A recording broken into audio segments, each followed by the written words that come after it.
Continuamos con nuestra compañera Nadia Aufinger, de San Clemente. San Clemente. Sí. Profesora de Estudios de Psicología y Ciencias de Educación en la Universidad Oberta de Cataluña e investigadora del Grupo de Recerca en Cognición Lenguayer de la UOC-V. Gracias. ¿Esto está? Bueno, buenas tardes. Mi comunicación se titula ¿Dónde están las niñas con TDL? El impacto de los estereotipos sexistas en la detección, evaluación de las niñas con dificultades y trastornos del lenguaje oral. No me pasa la diapo, venga. No me... Se me ha quedado parado.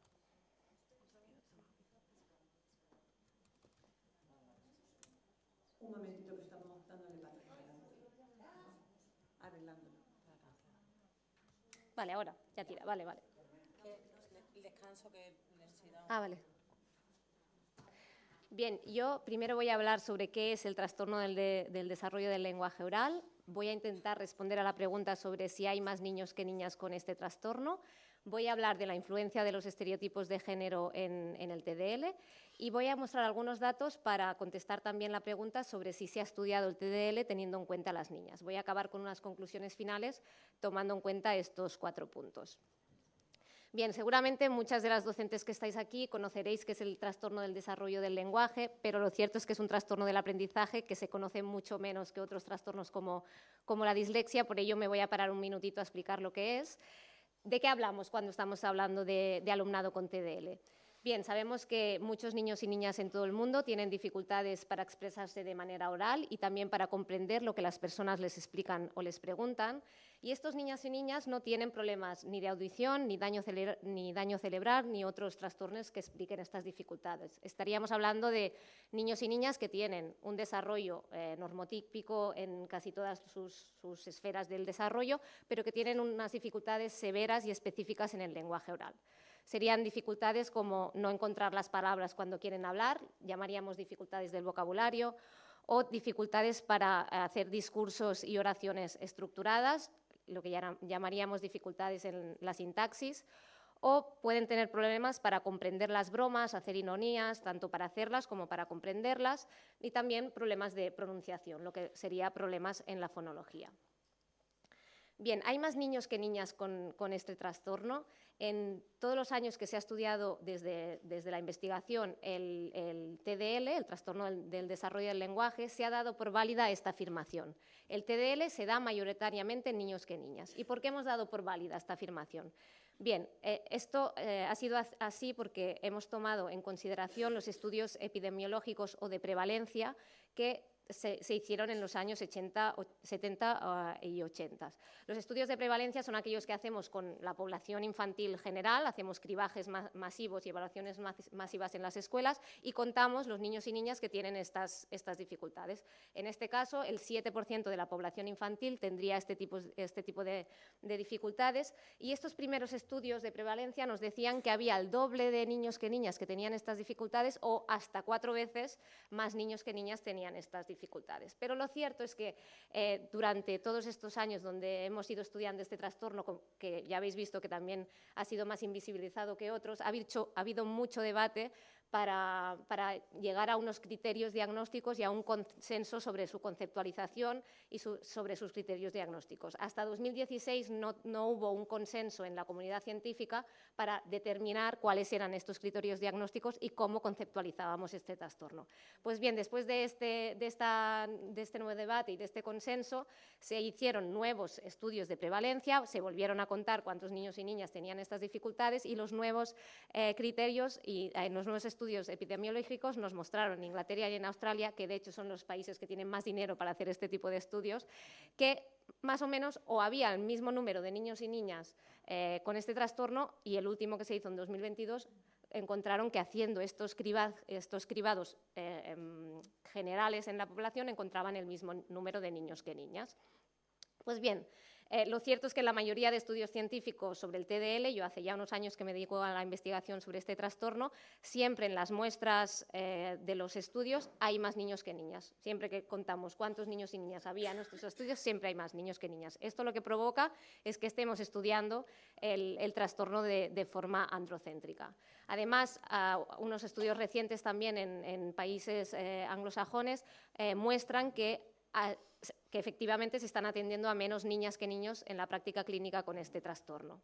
Bien, yo cuando empecé a ver que esos números epidemiológicos no casaban con las muestras que yo me encontraba en la investigación, me crucé con una entrevista con una de las investigadoras más importantes en este trastorno, es la doctora Dorothy Bishop, que cuando le preguntaban sobre eso, sobre los niños y las niñas, ella decía: pensamos que las niñas con TDL lo que hacen es sentarse y callar al final de la clase y los niños con TDL molestan o hacen más ruido. Lo que nos quería decir esta investigadora es que los niños y las niñas estaban expresando su malestar de formas diferentes y que solo nos estábamos fijando en los niños, que eran los que molestaban más y que hacían más ruido en las aulas, ¿no? De aquí podemos sacar dos aspectos importantes para la detección de estos niños y niñas. Primero, que las situaciones comunicativas en las aulas para poder escuchar cómo se expresan y comprenden en el lenguaje las niñas y los niños es esencial para la detección de estas dificultades. Y lo segundo, que la manera en que los niños y las niñas exteriorizan su malestar ante estas dificultades de aprendizaje del lenguaje también nos van a ayudar a esta detección. Bien, pues con todas estas reflexiones, en 2021, con mi compañera María Aguilera de la Universitat de Barcelona, publicamos este artículo en el que hicimos una revisión crítica de la influencia de los estereotipos sexistas en dos esferas importantes en esta población con trastorno del lenguaje, que son pues, el lenguaje y la esfera socioemocional. Lo que hicimos fue recopilar diferentes mitos que la sociedad da por válidos, mitos sexistas sobre el lenguaje y las emociones en los niños y niñas, e hicimos una revisión de la literatura científica para ir desmontando estos mitos y veíamos que estos estaban influyendo en esta en este infradiagnóstico de las niñas. No me puedo detener en todos los mitos, pero están en este artículo y os invito a que lo leáis, pero me voy a parar en dos de ellos. Uno de ellos es que las niñas hablan más que los niños, esto lo hemos dado por válidas, las niñas son muy parlanchinas, siempre se están criticando, dicen mucho, y la otra es las niñas son más emocionales y los niños son más racionales. Bien, pues en realidad las niñas hablan más que los niños. Pues debemos preguntarnos en qué contexto estamos diciendo esto. ¿Es lo mismo el contexto público que privado? Tenemos que mirar en qué contexto nos encontramos para analizar la cantidad de habla de niñas y niños y de qué se habla en cada contexto en función de cada sexo. Me explico, en el contexto del aula, el contexto público sería aquel en que las niñas y niños se les anima a hablar de forma grupal, ¿no? Una participación de aula en infantil y primaria, en secundaria muy cotidiana, donde hay debate, y diferentes estudios nos han mostrado que los niños en este contexto hablan más y de temas muy diferentes. Si se está hablando de un tema curricular concreto, los niños se atreven a hablar de sus cosas sin ningún problema. Sin embargo, las niñas se sienten menos autorizadas y hablan del tema concreto que se les está preguntando. Sabemos por otros estudios que han hecho pues, las maestras que hoy se han sentado aquí a explicarnos pues, todo el trabajo hecho, que a los 8 años las niñas ya no quieren salir a la pizarra y piden la palabra la mitad de veces que los niños.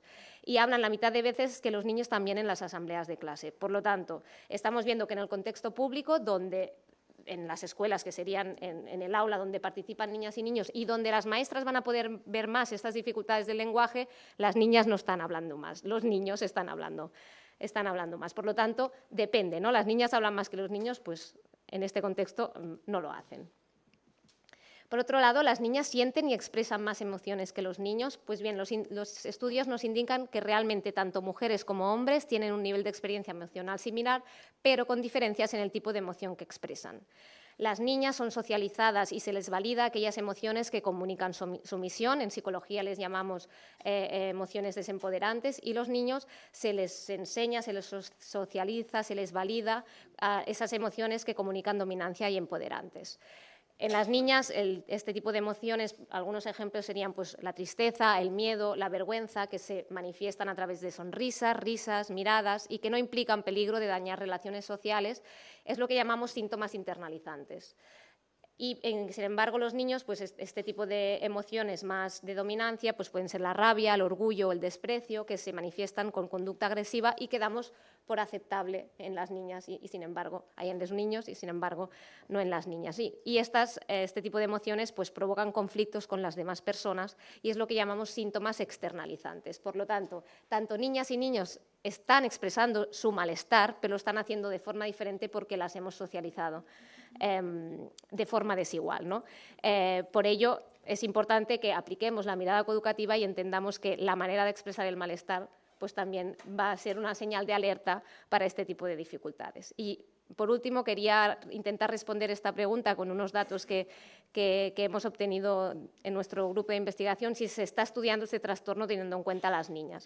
Estamos haciendo una revisión sistemática de todos los estudios empíricos que se han hecho sobre este trastorno desde los años 80 hasta la actualidad. De momento, solo llevamos hecho el periodo de 2017 a 2021, hemos revisado 406 artículos aplicando los criterios de inclusión para que entraran en la revisión. Y el primer dato que quería compartir es que un 20%, casi un 20% de estos artículos, que son de un periodo muy cercano, muy actual, no reportan la variable sexo en sus muestras. Es decir, no sabemos si hay niñas incluidas en estas muestras ni cuántas hay. Por lo tanto, directamente no nos dan esta información.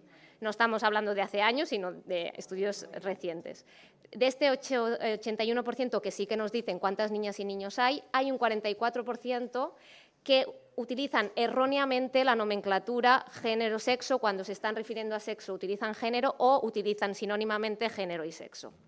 Y de todos estos estudios, de los que sí que nos han explicado cuántos niños y niñas hay, solo un 2% toman como pregunta principal de su investigación o como variable importante en los análisis la variable sexo. Es decir, yo diría que la respuesta es que no estamos estudiando el trastorno teniendo en cuenta a las niñas. Me faltan muchos artículos por revisar, ir para atrás. No sé si antes los hacía un poco más que ahora, pero me da a mí que no hemos avanzado mucho.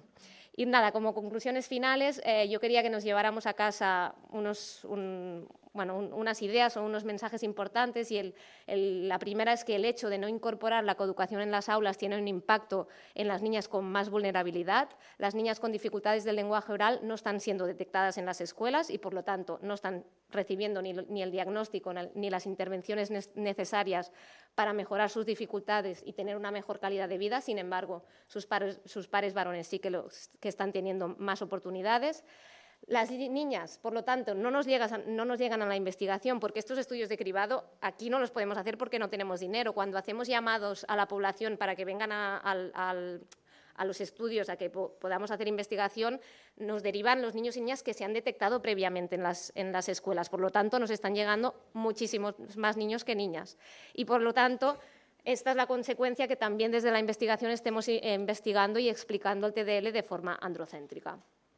Y, por otro lado, hemos visto con estos últimos datos que no incorporar la perspectiva feminista en el estudio del TDL dificulta la comprensión de la situación de las niñas. No podemos estar utilizando la variable sexo cuando estamos hablando de estereotipos de género o de forma sinónima o erróneamente. Tenemos que ser rigurosas porque estamos haciendo ciencia y utilizar las variables como pertocan. Y, por último, yo quería también enviar este mensaje también desde parte de Dofemco, que necesitamos coeducación real para las niñas también con necesidades educativas especiales. Yo me he centrado en las niñas con TDL porque es mi especialidad, pero hay muchísimas niñas con discapacidad, con necesidades educativas especiales que necesitan también de nuestra mirada coeducativa para ser atendidas y mejorar su calidad de vida. Muchas gracias.